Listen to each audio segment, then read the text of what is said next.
A petty row has erupted between London and Paris over the issuing of post-Brexit fishing licenses for French fishermen. French Minister of the Sea Annick Girardin claimed the French government had sent key licensing details to the UK government weeks ago.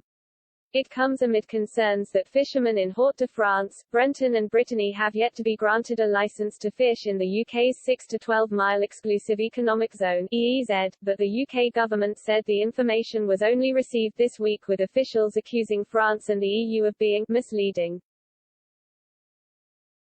A DEFRA spokesperson added, "We have only yesterday received further evidence from France via the European Commission to support applications for fishing vessel licenses.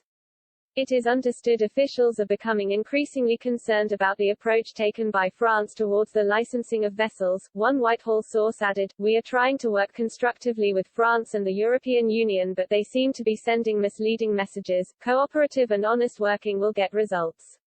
In Britain, the UK Single Issuing Authority SIA has been set up to issue licenses to both UK and non-UK vessels authorising access to UK waters to fish.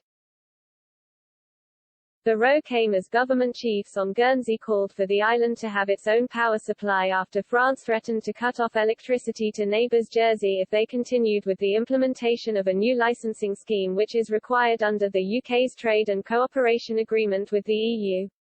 Negotiations are ongoing between Jersey and France to resolve the issue of license implementation, with interim arrangements in place until September 30. Deputy David Delisle, who represents the west of the British Crown dependency, said, "There is need for a rethink on energy policy, giving more emphasis on energy independence and self-sufficiency and focus on development of Guernsey's on-island renewable energy sector as a growth industry.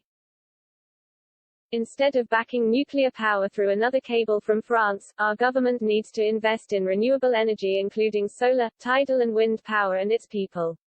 We have to be looking forward for Guernsey, rather than being so dependent on places outside." Meanwhile, on Jersey, France reopened its Normandy office on the island as trust begins to rebuild between St. Helier and Paris on resolving licensing issues.